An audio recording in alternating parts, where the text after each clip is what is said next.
ไม่ครับวิดีโอนี้ไม่ใช่คลิกเบส Infinity Blade ภาคแรกเกมมือถือบน iOS ที่คุณเคยอาจได้ยินและหลงใหลตั้งแต่นานมาแล้วได้ถูกพอร์ตมาสู่ PC แล้วจริงๆและที่สำคัญมันดาวน์โหลดฟรี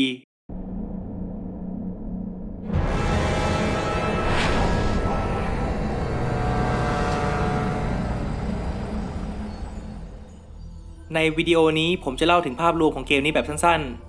พร้อมกับประวัติเกี่ยวกับความสามารถในการดาวน์โหลดเกมนี้บนมือถือตลอดหลายปีที่ผ่านมาจากนั้นผมจะบอกถึงวิธีการดาวน์โหลดเกมนี้ลงบนคอมพิวเตอร์สุดท้ายผมจะเล่าถึงฟีเจอร์ใหม่ๆที่เวอร์ชัน PC นี้เพิ่มเข้ามา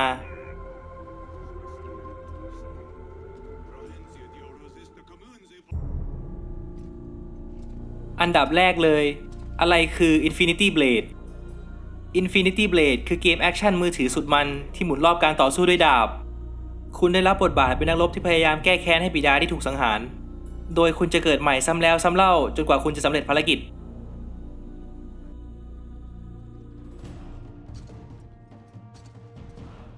เกมนี้วางจำหน่ายบน iOS ตั้งแต่ปี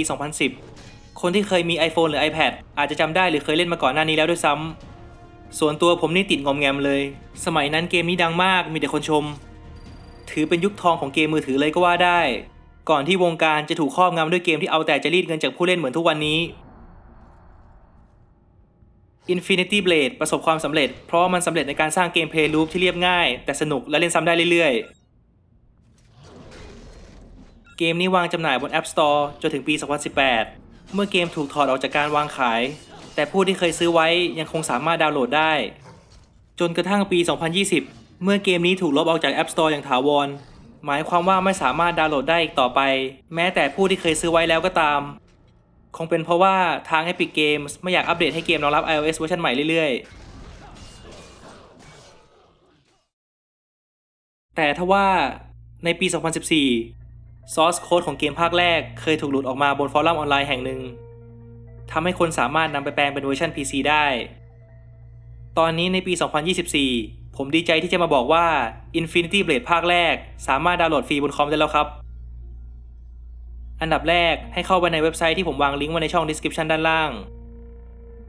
เลือกไฟล์ที่ต้องการดาวน์โหลดตามความเหมาะสมจากนั้นให้ extract ไฟล์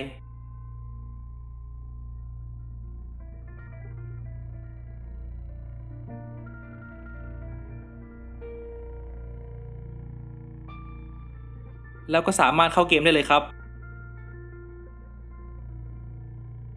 ในแง่ของความปลอดภัยผมดูรอบๆแล้วไม่เห็นมีใครบอกเลยว่าไฟล์มีไวรัสหรือว่าความอันตรายใดๆมีคนสแกนไวรัสแล้วด้วยว่าปลอดภัยผมเองก็สแกนแล้วด้วยเช่นกัน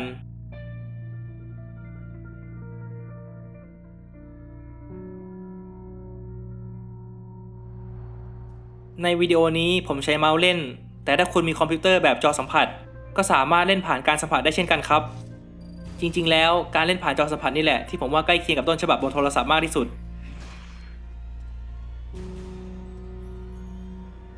สำหรับคนที่สนใจและอดใจไม่ไหวแล้วที่จะย้อนเวลากลับไปเมื่อ10 กว่าปีที่แล้วคุณสามารถหยุดวิดีโอได้เลยครับแต่อย่าลืมกดไลค์และ Subscribe ก่อนไปนะแต่ผมขอแนะนำให้ดูจนจบเพราะว่าหลังจากนี้ผมจะบอกวิธีเล่นแนะนำและโชว์ฟีเจอร์ใหม่ที่ทางคนพอร์ต PC เขาเพิ่มเข้ามาด้วยฟีเจอร์แรกเลยคือความสามารถในการตั้งปุ่มสำหรับการกระทำต่างๆได้เช่นการหลบหลีกบนคีย์บอร์ดสมมุติให้ปุ่ม Z และปุ่ม C มีไว้สำหรับหลบซ้ายและหลบขวาเนื่องจากเกมนี้ถูกสร้างมาสำหรับจอสัมผัสความสามารถในการตั้งค่าปุ่มเหล่านี้ผมบอกได้เลยว่ามีประโยชน์มากๆเลยระหว่างฟันดาบด้วยเมาส์กับฟันด้วยคีย์บอร์ดส่วนตัวผมจะแนะนำคีย์บอร์ดเพราะผมว่ามันเล่นง่ายกว่าแนะนำตั้งค่าตามนี้เลยครับส่วนในตอนที่ต้องกดย้ำๆในช่วงสวนดาบกับศัตรูผมแนะนำให้กดทั้งปุ่มคีย์บอร์ดและปุ่มเมาส์ช่วยๆกันคลิปที่คุณเห็นในวิดีโอนี้คือช่วงที่ผมเล่นด้วยเมาส์จะสังเกตว่าผมจะมีฟันผิดทางบ้างผมก็ไม่รู้เหมือนกันว่าเป็นเพราะว่าผมฟันผิดเองหรือเพราะว่าแค่หาเมาส์ไม่เจอหรืออะไรพวกนี้ผมถึงแนะนำให้ใช้คีย์บอร์ดเล่นครับ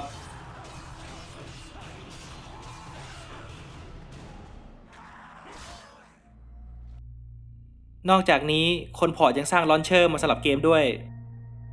ในนี้คุณสามารถตั้งค่ากราฟิกได้ตามใจชอบอย่างเช่นความชัดของเกมหรือว่า FPS ฟีเจอร์อื่นๆที่น่าสนใจผมวางไว้บนหน้าจอครับ สำหรับการสำรองข้อมูลเซฟ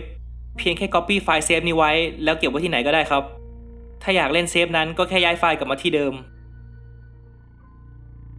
สุดท้ายผมจะแนะนำคำสั่งคอนโซลบางอย่างที่คุณสามารถป้อนเข้าไปเพื่อทำอะไรน่าสนใจได้เช่นการปรับ FOV เพื่อเปลี่ยนความลึกของกล้องหรือการเปิดโหมดฟรีแคมเมราไว้สำหรับการสำรวจสิ่งแวดล้อม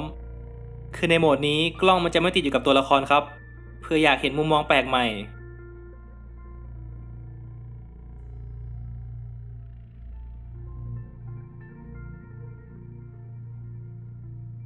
โอเคก็แค่นี้แหละครับเกมระดับตำนานจาก10 กว่าปีที่แล้วได้ถูกนำมาสู่ยุคใหม่แล้วถ้าคุณเคยผจญภัยในโลกของ Infinity Blade มาก่อนผมอยากให้คุณแชร์ความทรงจำสุดพิเศษในคอมเมนต์ด้านล่างครับอะไรที่ทำให้คุณหลงรักเกมนี้หรือถ้าคุณเพิ่งรู้จักเกมนี้คุณตื่นเต้นที่จะลองเล่นไหมสำหรับภาคอื่นๆถามว่าจะมา PC ไหมคงไม่ครับภาคนี้โชคดีมากๆเลยที่ซอร์สโค้ดหลุดออกมาทำให้คนสามารถพอร์ตมา PC ได้แต่ใครจะไปรู้ในอนาคตทาง Epic Games อาจจะนำซีรีส์นี้กลับมาอย่างเป็นทางการก็ได้สำหรับคนที่เพิ่งเจอ Channel ผม Channel นี้ผมอยากทำวิดีโอเกี่ยวกับเกมแปลกๆที่มีเกมเพลย์น่าสนใจหรือเกมที่สามารถสอนบทเรียนล้ำค่าให้แก่ผู้เล่นได้ตอนนี้ผมทำวิดีโอเกี่ยวกับเกม Outer Wilds ไปแล้วซึ่งเรียกได้ว่าเป็นหนึ่งในเกมที่ดีที่สุดที่เคยถูกสร้างมาที่คุณอาจไม่รู้จักถ้าคุณสนใจเนื้อหาแบบนี้อย่าลืมกด subscribe นะครับอ้อแล้วผมก็มีคอนเทนต์ตลกๆเกี่ยวกับเกมหมาเกมหนึ่งด้วยถ้าคุณสนใจหลังจากนี้ผมจะทำวิดีโอเกี่ยวกับเกมปริศนาเกมหนึ่งที่หมุนรอบๆการปีนเขาเก็บสตรอเบอรี่รอติดตามได้เลยครับบอกตรงๆ Infinity Blade ไม่ได้ตรงกับแนวคอนเทนต์ผมเท่าไหร่แต่ผมพลาดโอกาสที่จะเผยแพร่ PC Port นี้ไม่ได้จริงๆเลยทำอันนี้ก่อนโอเคอย่าลืมกดไลค์ Subscribe แชร์และกระดิ่งแจ้งเตือนด้านล่างนะครับส่วนถ้ามีคำแนะนำปรับปรุงใดๆอย่างเช่นวิธีการพากย์วิดีโอของผมก็ขอให้ทิ้งไว้ด้านล่างนะครับโอเคสวัสดีครับ